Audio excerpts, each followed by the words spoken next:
Here live? No. Okay, now we're broadcasting live. Hi, I'm Leah Mack, author of Waiting for Paint to Dry, and this is my cover reveal.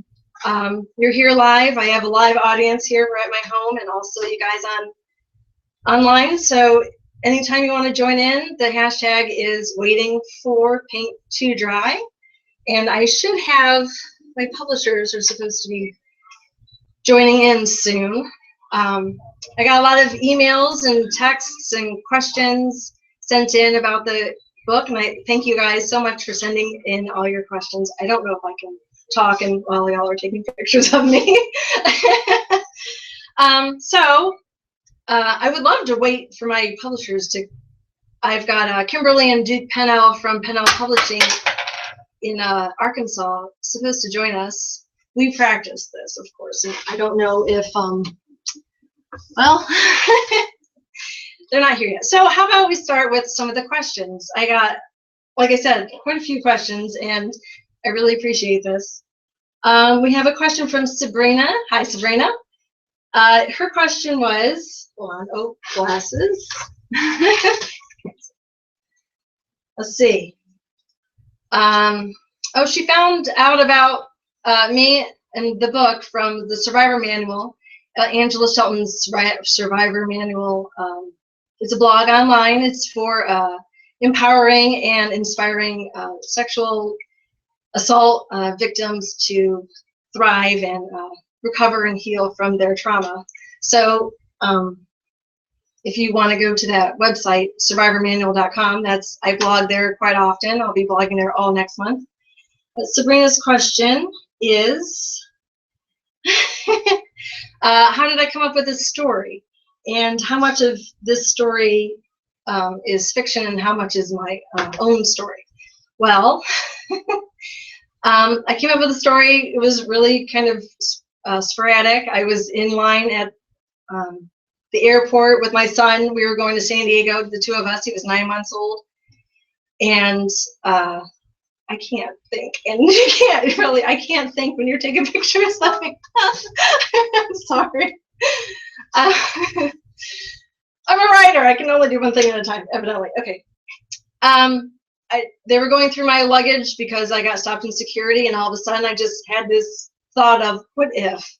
And this whole entire story came to me, and I couldn't wait to land in San Diego because I just had to get it out, and that was back in 2004, 2005, it's been a while. How much of this is my story or is this speculative fiction is what Sabrina would like to know. And it's 100% fiction. However, the underlying emotional characterization is a compilation of, I guess, what I struggled with as a survivor going to a thriver. It's the journey, the healing journey, but also it started out as a journaling exercise because of Angela Shelton, who runs the Survivor Manual. She said, find your sword of trauma and remove it, and you do so by journaling. And then when you remove your sword of trauma, do something good with it. And so, of course, journaling and doing that cathartic exercise helps you personally, but I wanted to help more than just myself. I didn't want to write a memoir. And so I talked to a lot of different survivors, and I did a lot of research, and I compiled a lot of different experiences to form this entirely fictional character and storyline that would be more wide-reaching and help more survivors than just myself. I didn't want to just help myself. And in writing the book, I helped myself, of course, but it doesn't look like I'm going to get my publishers on the line here. Let me see if I can add them. Well, add people. Let's see if we can add Kimberly. Kimberly Pennell. She is the publisher. Where is she? I know. And then of course, we're doing this live. Kimberly. Where are my technical people?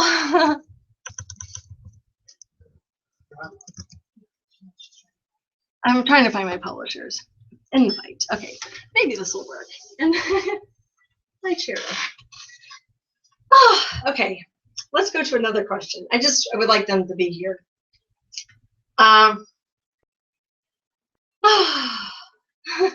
This is going well. Let's see. We have another question from Samantha. She wants to know how long I've been working on this story. Like I said, since my son was 9 months old and he's 11 now, so, but they say your first novel takes 5 to 10 years to complete to publication, so that's basically, I'm on track with that. I had to stop writing for a couple of years due to Lyme disease, but I'm back in the game, and I was able to find a publisher, and actually I had 3 publishers interested, and the reason why I went with Pennell is because they did not want to change the storyline. They didn't want to remove any characters, and they weren't very concerned about, well, they were concerned about making it commercially successful, but they weren't forcing the story into a predetermined format that, you know, is proven to sell.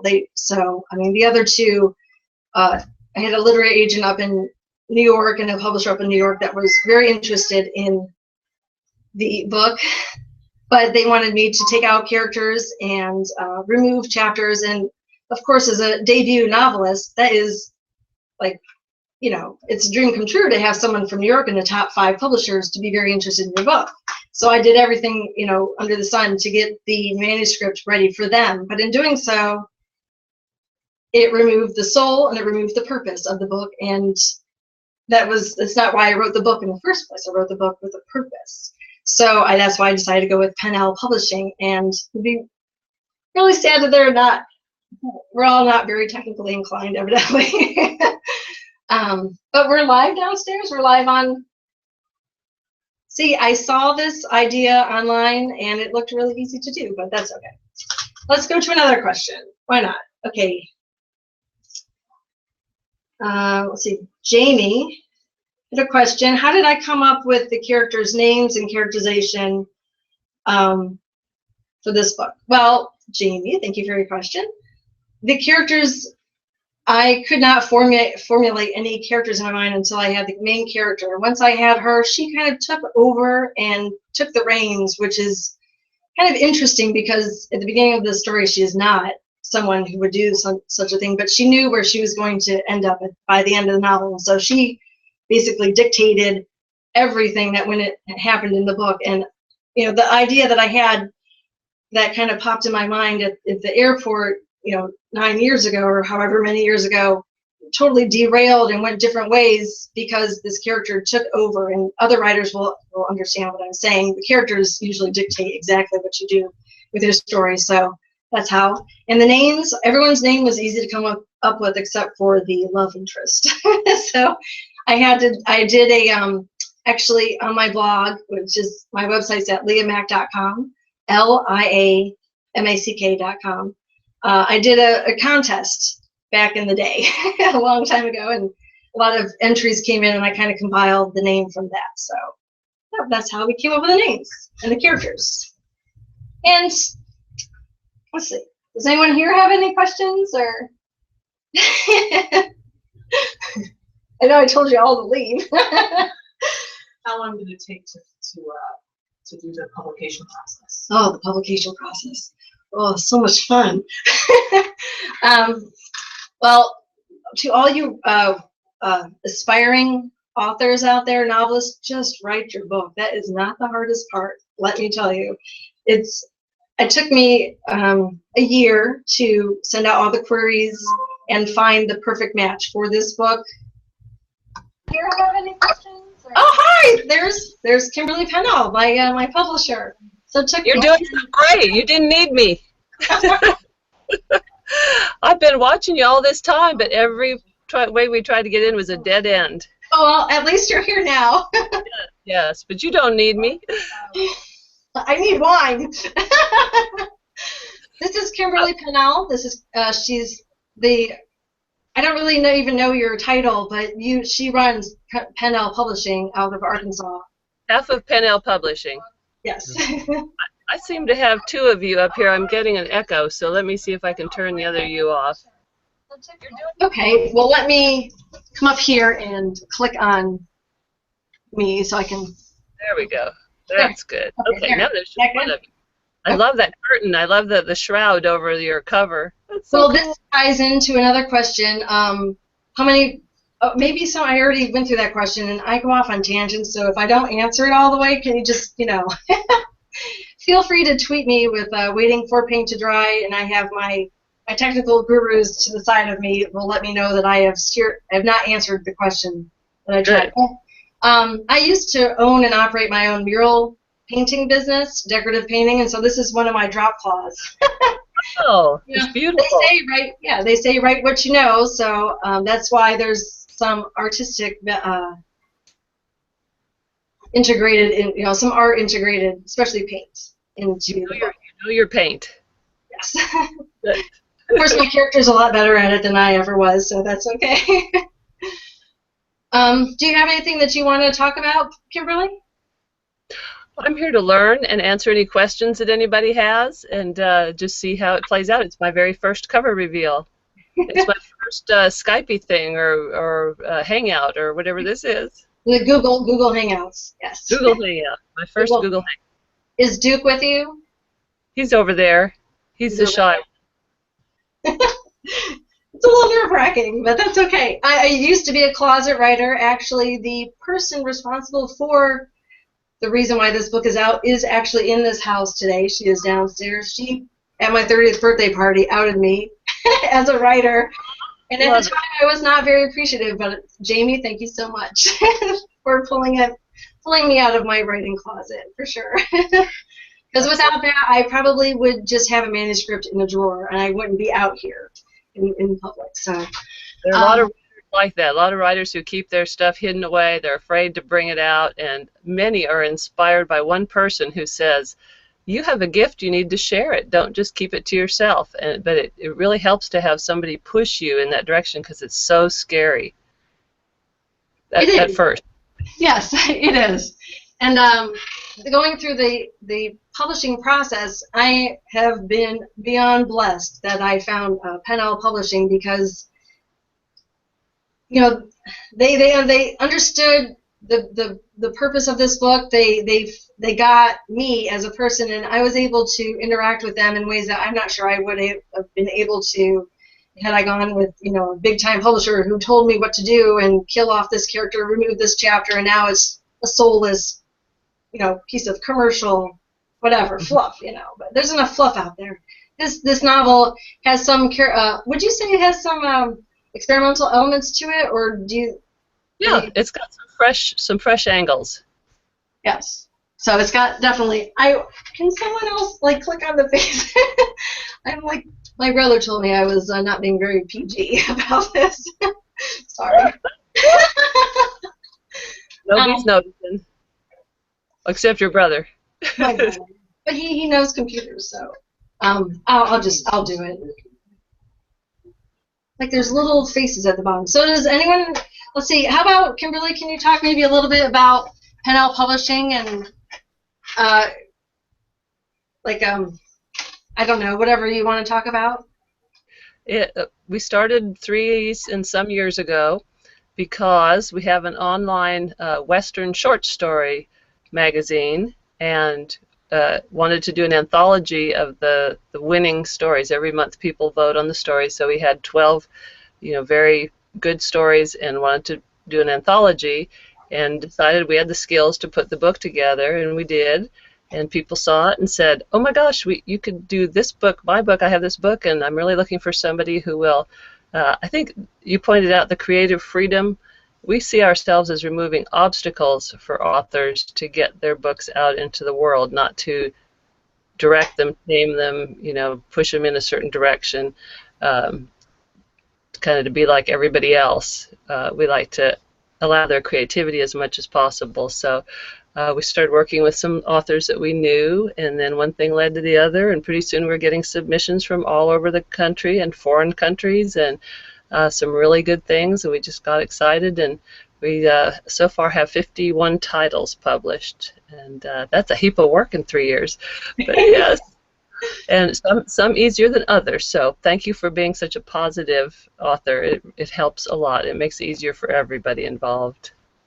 Well, thank you for. I'm just glad that I found you guys, and that I chose It took me a month to sign the contract, if I'm to be honest, because as being a new author, you dream about the day when you have someone interested in your book, and you're like, I should go with the New York people because that's all anyone thinks is the publishing industry is in New York. But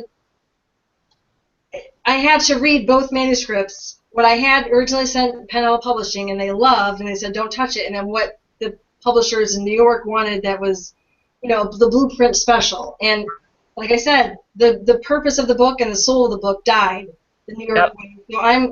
I'm very glad that I was able to keep the purpose intact. And the purpose of my book, I know at the very beginning I was chattering away. I don't even know what I said when I first started this, but I've calmed down now. I should have drank that glass of wine. But the purpose of my book is to help others. Like I said, I wrote this as a cathartic movement for myself, but I didn't want it to be a memoir because that would just help me.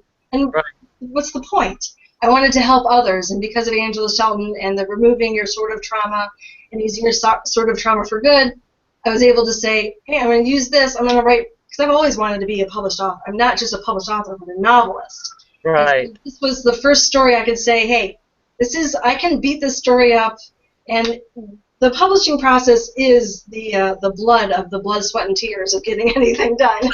Truly. Yep. It is, but it is well worth it. It is very worth it. All the blood, sweat, and tears is worth it, because as long as my book gets in the hands of those who really need it, who are either stuck on their healing path or have given up, don't give up. Don't give up. Yep. You can go from a mess of a person to a wonderfully thriving, in the present, fully present, beautiful person. So I hope my book gets in the hands of those who really need to and it's fun. It's not hard. I mean, there's a lot of hard parts of this book, and you have to go through the pain and to get to the good parts. But it turns out it's a very good love story. It's one of the best, because it's mine.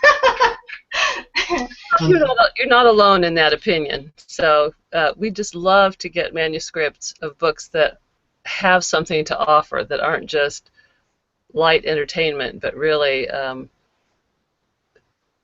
help people see the world in a new way, see themselves in a new way, and that's just frosting on the cake, if you ask me. So we're very happy to work with authors like you who have that same attitude. And just like TV, there are a lot of books out there that are very low grade quality, I would say. Things that you're hungry right after you finish it. It hasn't added anything or given you a new perspective. It's just sort of, oh, well, done with that one. Yeah, on to the next. On to the next, exactly. And we actually do a workshop at conferences called What Comes After I Do, How the Publisher-Author Relationship is Like a Marriage. And we love to have authors want to wait a month or two while they can talk to us, consider things, look over contract, talk to other people. Because if people jump into relationships, if you marry the first person that says, have you ever thought about getting married? And you say, yes, I do, it's probably not going to last very long. So it's something that people should consider, because it is a long-term relationship. It's not just sign the contract and your book comes out and that's it. There are ups and downs, there's hard work, there's frustration. It's a process, and so you have to be willing to do your due diligence to see if the publisher or the author is going to be a good match. So we're pretty picky. We take about 1 in 30 or 40 submissions that come in just to see the full manuscript, and get to know the person a bit. So. And from those 30 that you do look into, what percentage do you usually go with? Duke, would you say half, probably? Of what? Of the full manuscripts that we actually end up publishing? I think it's about half. No, it's not that many. Not that many. No. He's more closely into that part of the process. It's fewer than half. It's more like 30%. 30%. Maybe a third. But it's all about expectations. We want to know what the author's expectations are. We want them to know what our expectations are. Just like in a marriage, if you don't talk about that ahead of time, somebody's going to be disappointed. Yes. And they're kind of stuck. You know what I mean? There are a lot of similarities, and people seem to enjoy that workshop a lot. Excellent. Good. Okay, well, I don't know. What time is it? Should we show? Well, you have another question Oh, we from do? the viewing party downstairs. Oh, good. Someone's managing the questions coming in. Good. Oh, good. You got it first. And you touched on this a little bit earlier, but they want to know, was this book therapeutic for you with your real life obstacles? So if you could go into that. Good question. Yes, it was. It was, like I said, it was a cathartic movement. And honestly, this book in the form that it's in did not come about until maybe the last 2 years, because any writer out there knows it's hard to get into the truth, because you just want to kind of like say, oh, it's all great and happy and ta-da, the end.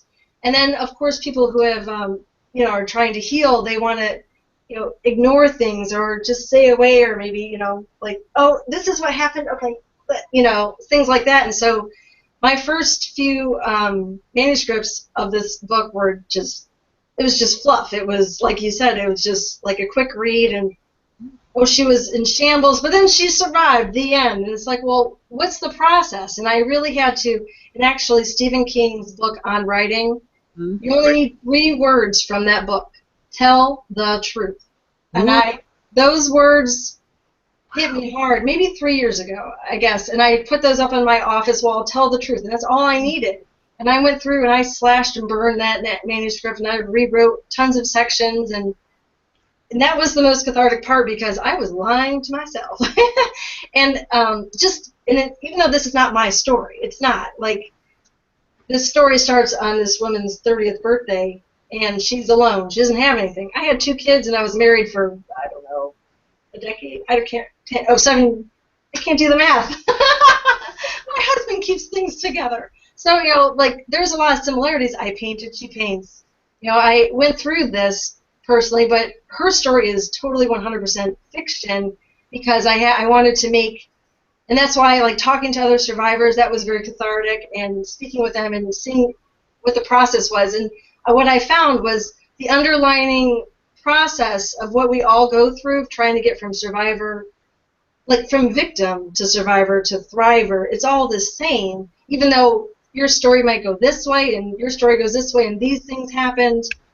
Everyone's underlying emotional, I guess, like the 5 stages of healing, like when someone passes away, your denial, acceptance, anger, and all those different things, it's all the same. And so, like, it was very cathartic to actually move through that for real. Wow. Instead of the fluffy way that I thought I had already. So, like, we should all write a book.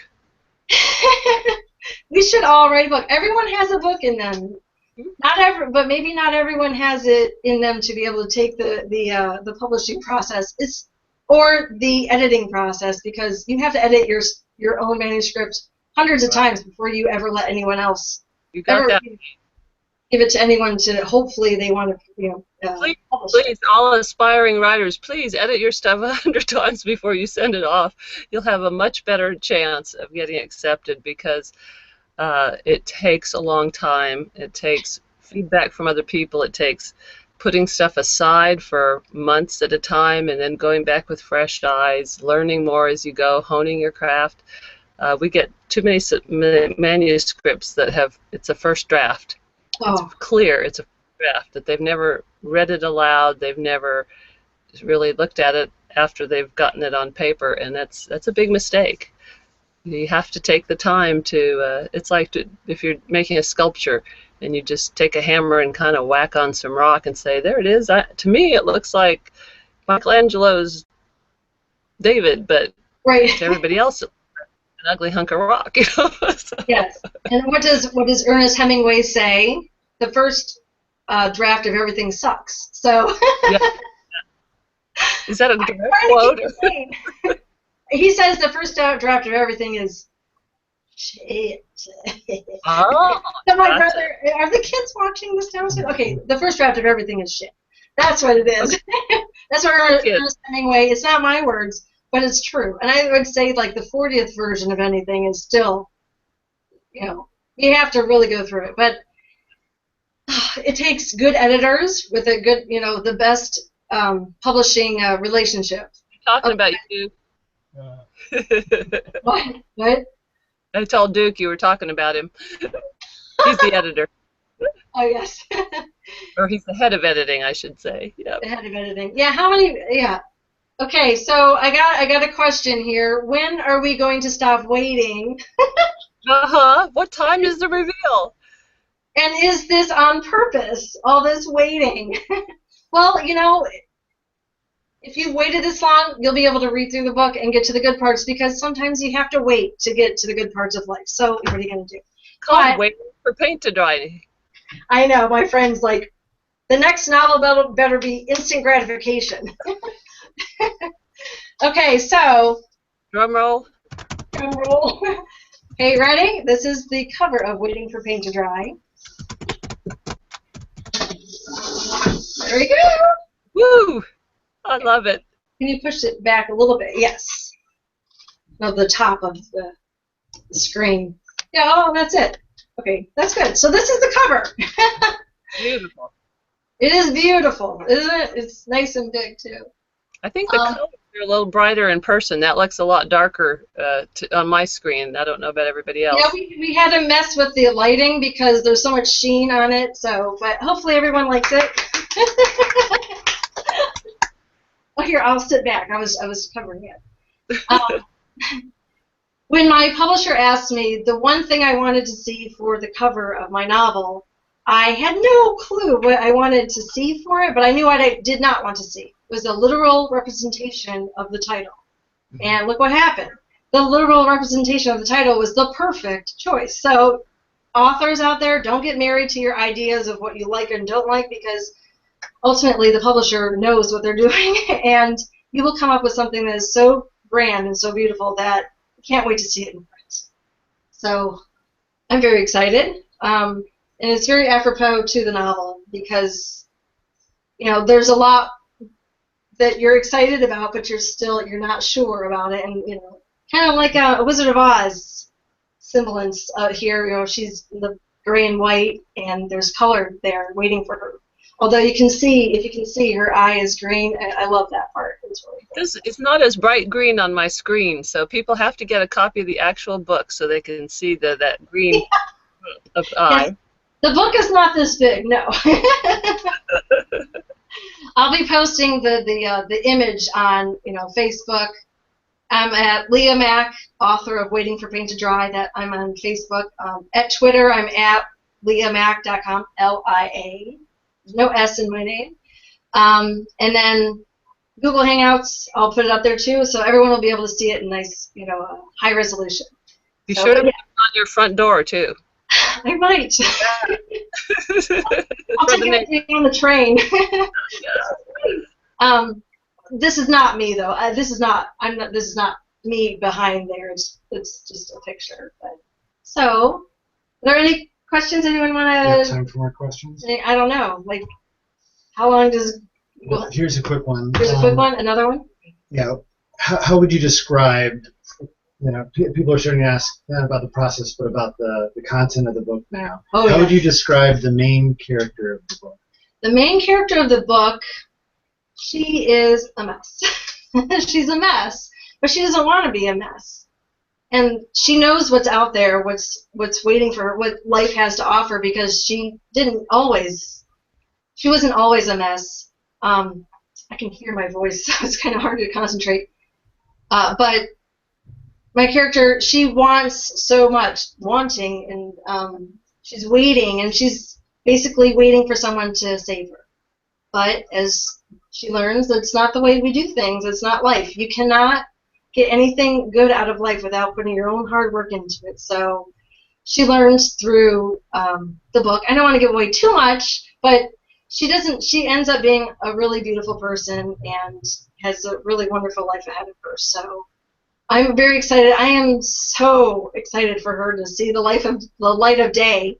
I've been living with her as a character for over 10 years. Wow. Yeah, so I'm very excited. It's a bittersweet because she's been with me so long in my head saying, write that chapter. I know what happens in that chapter because I told you what's going to happen. So hurry up and write it because I want to get there. I want to get to the end. I want to have happily ever after, or is it a happily ever after? I don't know. I mean, I'm a sucker for the happily ever after, so it might be, but you're going to have to read the book to find out. But yeah, my character was definitely the one that dictated everything in the book. She's kind of pushy, but in the beginning she's not. So, you know, that's her. Her name, I love her name though, is Matilda Bell. That was a nice touch.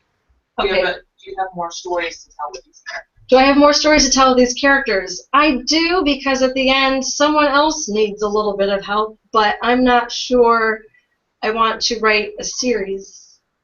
I don't know. So it's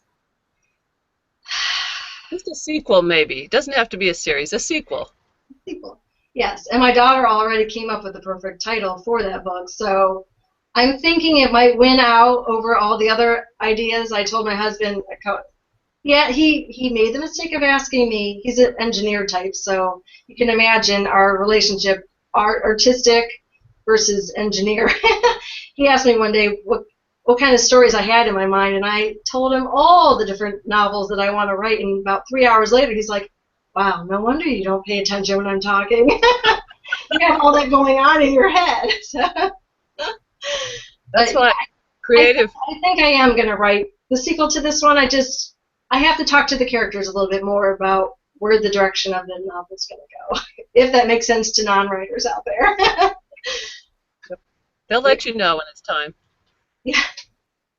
Well, I've already have the first 3 chapters written for it, and I have the whole outline fleshed out, and I have the ending written, so it might happen.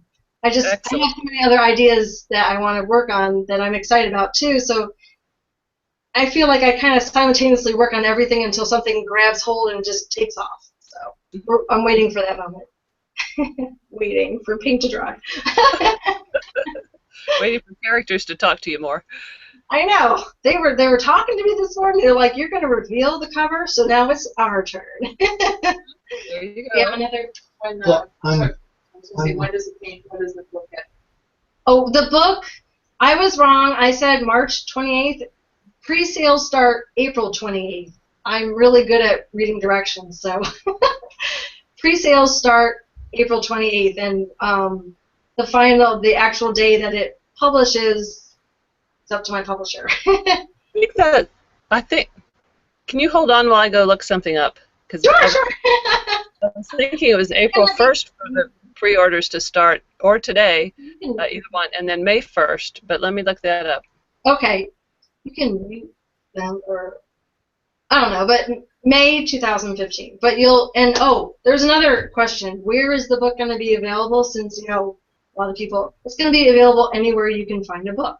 Independent bookstores, libraries, Barnes & Noble, the big bookstores, online, Amazon, Barnes & Noble's online.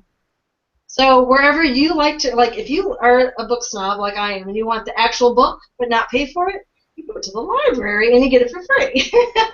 And just make sure you return it. Or if you want, I love independent bookstores because they're local. So I'm hoping to get a lot of people to go to independent bookstores rather than Barnes & Noble's, because it's really nice to have a little bookshop in your neighborhood where you can go and, you know, discover new books and new authors. Yes. Or they can, if they want an autographed copy, they can just email you and you can take care of that. Absolutely, yes. My email address is leah@leahmack.com. L-I-A. That is my name. Okay. Or a lot of people get it wrong, so it's a unique name. It's Italian. It's a family name. So. Or people can order from pen-l.com. That's our publishing website, and they can order directly from there. That's sort of supporting the small business, also like the independent bookstores if you don't have one nearby, or if you prefer to buy online or whatever. So they're just about anywhere you want. And Leah will probably be out in public doing some signings and stuff too. So if you want to catch her in public, that's a good way to do it. I have a bookstore in San Diego. Well, it's La Jolla.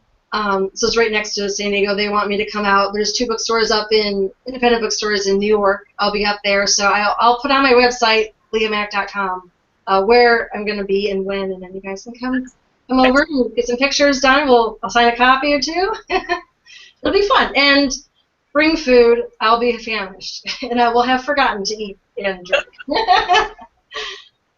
Looks like Duke just reported, and we are opening for pre-orders tomorrow. Oh, see? I'm sorry. April 23rd. April 20th. Can we get back to you on that? Okay. I will put on my website, I will tweet, and I will let people know on Facebook when pre-orders are open. And if you pre-order the book, you get the book before it is available at the bookstore. So it's really beneficial to pre-order the book, and it might have a little bit of a discount, maybe once or twice. I don't know. We'll see. So Are pre-orders only through Pennell? are the pre-orders only through Pennell, or is that through Amazon also? Pennell only. Pennell only. So I will put on my website is pen-l.com, and all the pre-orders can go through pennell.com. Good. Yes. We're all working all the logistics out. And that question that I saw, I did. Okay, good. Thank you. Keep me straight. I told them that they're allowed to say tangent anytime I get off too far on a tangent. No one's done that yet, so that's good. Means I'm staying kind of focused. On Twitter, Carolyn Wilkins is very excited and can't wait to read the book. Okay. It's not a question as much as excitement. Okay. Another question, how hard was it to turn the story over to a publisher to edit? Oh my gosh. It was so hard because, like I said, it took me a month to sign the contract, but it took me another, I don't know how many weeks to actually let go. It was like, it's my baby. It was my baby. And, what are they going to do to my characters? What are they going to do to my story? What they did is beautiful. They did a great job. The purpose of my book is intact. The soul of my book is intact. I cannot be happier about it, and I'm just very excited. I can't wait for May just to come around so that the book can come out and everyone can start reading. I want to hear what everyone else thinks about the book, because I know what I think about the book. I know what my publisher thinks about the book, but I don't know what anyone else thinks. Well, I've had a couple of people read through it, and it's all been rave reviews, and so I'm just excited to hear not only what you think about the book, but did the book help you? Did the book help you because you were stuck on your own healing journey, or you knew someone? Maybe, not everyone has this type of trauma going on in their life, but you might know someone who you can see the similarities of being stuck in this closet and, knowing there's life out there, but you're afraid and you're not sure, and there's triggers everywhere you go and kind of hiding away from life because it's painful, but maybe you know someone and you read the book and maybe you think it would help them. Give them the book. And anyone, and I want to say this right now, this is very important. Every sale of my book, I'm donating a portion of the proceeds to RAINN, RAINN. They are the Rape, Abuse, Incest, I can't. You have to see it spelled out. The Rape, Abuse, Incest National Network. National Network. There we go, a national network. They have, I'm so bad. But next month is National Sexual Assault Awareness Month. I got that right. So many acronyms. And so I'm very excited. Like I said, I'm going to be blogging a lot, very frequently over at the Survivor Manual because of that. And I went off on a tangent, and I don't know where I was going with that, but every sale of my book, I'm donating to RAINN, and for every dollar that RAINN raises, they help one survivor. They have a national hotline. It's 1-800-HOPE, I do believe. They have a website, RAINN, RAINN.org. They're extremely helpful, and I personally use them myself. So they're really knowledgeable about who to call for whatever circumstances, and they know all the legalities and yada, yada, yada. So anyway. I just wanted to throw that out there. I really am excited about that. I'm a rainmaker. That's what it's called. Is there more questions? Very nice. Oh, the phone number. Okay. It is 1-800-656-HOPE. That's their phone number. Okay. Okay. And I left all my questions on my desk at work. So. Oh, no. I was prepared and I left them. One of them from Facebook was, do you have a favorite line? Oh yeah, the best question, yeah, from Facebook was my favorite line. The favorite line of my novel comes from a character called Dr. Linda, and her quote is "forward motion only." And I think of that all the time whenever, especially going through the publication process, I'm like, I am done. I'm not doing this. And her voice always comes up in my head, forward motion only. I'm like, you're right, you're right. So forward motion only, that's my favorite. I love that. You wrote a character. I have a second. It's just part of the narrative. Is you spend enough time running from something, soon it's all you can ever think about. So I can hear my nephew playing in the background. It's okay. It's life. The kids, they're playing with guinea pigs. So do we have any other questions or? No, we're good. Okay, good. I want to thank you all very much. Kimberly, do you want to add anything? I guess I'm always curious about authors. Do you write every day? I do. I write every single day, and if I don't write physically, I'm writing up here. And I honestly sometimes when I that's why I started a blog years ago. I think back in 2008 or 9. Oh, it sounds like I have another one. Can you look? Because I can't talk and chew them at the same time. I write every single day, and that's why I started blogging, because you can, I mean, it's instant gratification. Published, just push a button. But yeah, I write every single day, and sometimes I write so much that when I'm talking to people, I can see the dialogue being printed out in my head. So sometimes I have to step back from it. Yes, if I don't write every day, it's kind of similar to not running every day. You know, if you don't go for a run, and you're used to going for a run, you miss it. It's a hunger. So yeah, I write. When did you first start writing? I started writing, well, honestly, I always wrote, and it's kind of like this similar, like on my blog, I interview different authors, and I always ask the same question, how long have you been writing? And they always answer the same way, and I always have been writing. And honestly, as a child, I thought everyone liked to write as much as I did. You know, I wrote, you know, plays all the time and, you know, stories. I didn't realize I had something different until I was about a junior in high school. We were asked to write a short story and bring in an empty notebook the following day. And she said, okay, go. And whatever, I don't even know where it came from. Like I said before, it's subconscious. Sometimes it just poured right out of me. And at the end of the class period, I came up for air, and I realized everyone else had stopped half hour ago. Some people only had 5 pages written. I had the first 2 chapters of a novel written. And I don't even know where I was going with it, and I never even had the idea of what it was. It never existed until the moment she said go. And at that point, I thought I was in trouble, and I was going to fail the class, because I did not write a short story. I wrote the first 2 chapters of a novel. And so when she asked to have it handed in, I was like, oh no. And then the following day, she asked me to read it, and no, I don't want to, because I figured she was going to say, this is not what you do. But she read it to the class, and that was at the beginning of the school year. And by the end of the school year, people were still asking me, what happens next? Oh, wow.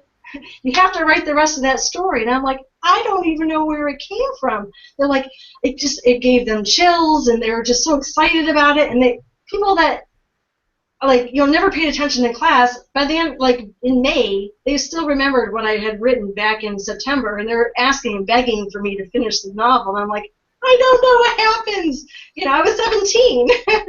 But thankfully, for any of you out there, I know what happens now. I've gone around the block a couple times. So that's one of the books that is fighting for attention to be the next one, because it's already written. So I have to figure out which one I'm going to go with, so that, you know, to give my baby over to the publisher, because it's really hard. But now that I know it's okay, it's okay. I'm so excited about this. You guys look great together. You have a question from Andrea in Ohio. Oh, yes.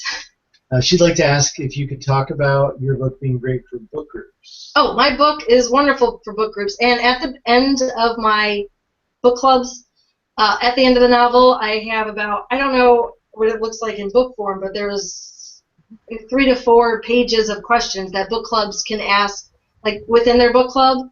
You know, going through the characters, the storyline, the style, the stylistic, you know, differences of this book versus other books. So at the back of my novel, Waiting for Paint to Dry, is a list of questions for book clubs, and it's perfect. And it's also, if maybe even, you know, support groups can use it also at crisis centers and things like that. And they're wonderful. They're wonderful questions. And there's a pairing. There's a wine pairing for this book because it is very. It's complicated. So it's in the fridge. Like, can someone grab that blue bottle of wine? This wine, because I know book clubs love to have food. Well, basically any food will go well with it because my character is hungry all the time. Like, her stomach growls the entire book. So it's a little. My book tends to get a little quirky sometimes, but it's okay because it's painful. You gotta have some fun. You know, you have to have that balance. But this wine will. Oh, it's not up there. Someone moved it. It's okay. It's this Moscato. It's sweet and complicated. It's perfect. So that's the perfect pairing for book clubs. Drink a little bit of wine, talk a little bit of book, and I can come anytime. I can Skype with you. Evidently, I should have chatted at the very beginning, but evidently I calmed down by half hour later. And if you're in the area, San Diego, East Coast, I'm on the East Coast, I can come to your book club. So thank you for your question, Andrea. You may have touched on this a little bit earlier, but there's a question. Did you come up with the cover design yourself? This is the wine. So. Beautiful. It's really good. It's sweet and uncomplicated. It's what you need. So drink it. Don't go crazy. It is called, oh, I'm sorry, Risotto Moscato di Asti. Here we go. Right there. It's really I love it. Okay, what was... Sorry, did you come up with the cover design yourself? I did not come up with the cover design myself. Like I said, I told them, do not do a literal representation of the novel because I thought it, like if you had someone maybe, I don't know, if it didn't parlay with the title, it would be more, you know, intriguing, but I was wrong. I was wrong, and I admit it, and I think this is great. Actually, someone found this image is perfect, and I don't know, I couldn't be more happy. I don't know what I could do anymore. I would like to say some cover design process is the straight line from beginning to end, and some are a zigzag line, and this was one of the zigzag ones. We went off on several tangents and then came to this, and it wasn't apparent to everybody that this would be perfect, but as we worked with it, it became more perfect. That probably sounds weird, but and of course focus groups and all those important things that you do also confirmed that. It's the color in not on the computer monitor is so bright, so it's captivating really. This is a very muted version that I'm seeing here, so I hope everybody gets to get a copy in person. I mean, the hard copy or a Kindle. It probably looks good in Kindle too. And I suspect a lot of people are going to want a copy for themselves and a copy for someone they know who might really benefit from this too, because it really is a book that can make a difference, I think, personally. But I may be biased. Well, I appreciate that because that is the purpose of this book, is to help others. I mean, it's a novel. It's fiction. And there's a lot of quirky fun to it. But, you know, every time I turn on the news, and I try not to watch it, someone else has given up on, because no one believed them when they came out with what happened to them. They feel so shameful, and they give up, and they give up in the worst way. You know, they take themselves out of existence, and I hope to save a lot. I'm trying not to get emotional. Drink the wine. Drink the wine. I want to. Later. I just want to help people, and I think this will be. I appreciate that you say that. You know, it's kind of coincidental. We have another book coming out next month that's called Fighting for Her Life, that's by a police detective, a 30-year veteran of the police force who worked with domestic violence and sexual abuse cases for all those years, and has a different perspective on what people need to do. So it's written, the subtitle is "What to Do If Someone You Know is Being Abused." Oh, very good.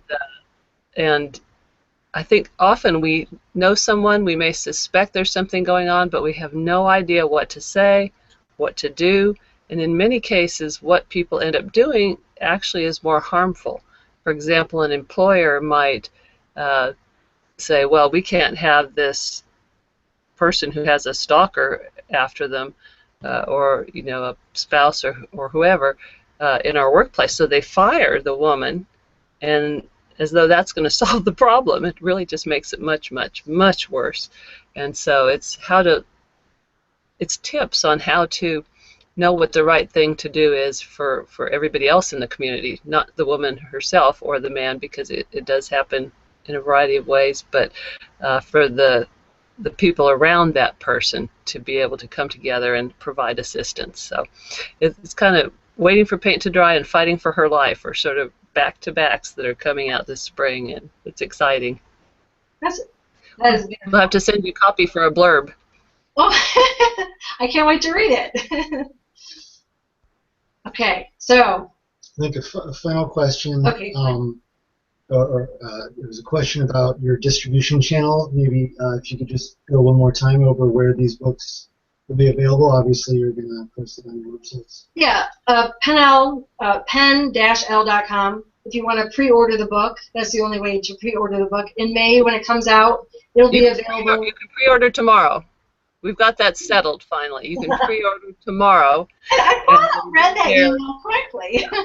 It'll be there a week before the full release date, so you'll get it ahead of everybody else. Okay, so you can pre-order starting tomorrow. Excellent. I will get all the book covers put up on the website. So, oh gosh, that's so exciting. And then autographed copies directly from Leah. And Amazon, Barnes & Noble, independent stores. Libraries. If they don't have it in stock, ask them to get it. Especially libraries. They're often slow on the uptake, so tell your libraries, put in a request, and they often respond to patrons' requests. Yes, whenever I know that my favorite author is coming out with a book, I request it way before pre-sales go up so that I'm #1 on the hold list. Exactly. Good idea. Hopefully I turn it in on time so that I don't have to end up paying for the book, but I usually end up buying the book because I like it so much. But yeah, I'm cheap. I'm a starving artist. What can you do? I go free all the time. Well, you like to sample it free first. Definitely. And then purchase. Nothing wrong with that. Definitely go to your nearest local bookstore. I know in Baltimore, in DC, there's tons of bookstores and all over the country, and then of course the library. But if you like it in electronic form, Pennell, I don't know if you have, you have the e-version. Or, in Kindle and Nook. Yeah, so it's going to be available basically anywhere you can get a book. In the women's fiction section. We haven't worked on the Russian translation yet, so it'll be a while before it's available all over the world in the appropriate language. Well, I think my family in Italy are vying for an Italian version, so. I love it. You know a good translator. Yes, I'll have to find a translator. Okay, so I think we're good. I think we rambled on long enough. I'm very thankful for everyone for being so patient. I know it's hard to wait, but sometimes. Sorry I was late. No problem. It worked out. It's hard to wait, but good things come to those who wait. What are you gonna do, right? So thank you so much for being here. Again, I'm Leah Mack. This is my novel, Waiting for Paint to Dry. Pre-sales start tomorrow. A portion of the proceeds go to RAIN, the Rape, Abuse, Incest National Network. You can call them if you need to, or if you know of anyone that needs to call for help. 1-800-656-HOPE, HOPE. So thank you very much, everyone. Thank you, Kimberly, for coming. I really appreciate you coming on here and It's been fun. It has. It really has. Hopefully your next author who does this will be a little bit easier or smooth. You're great. You're real. That's the important thing. Yeah. And I will be sampling the sweet and uncomplicated Risata Moscato d'Asti soon. As soon as someone opens it for me.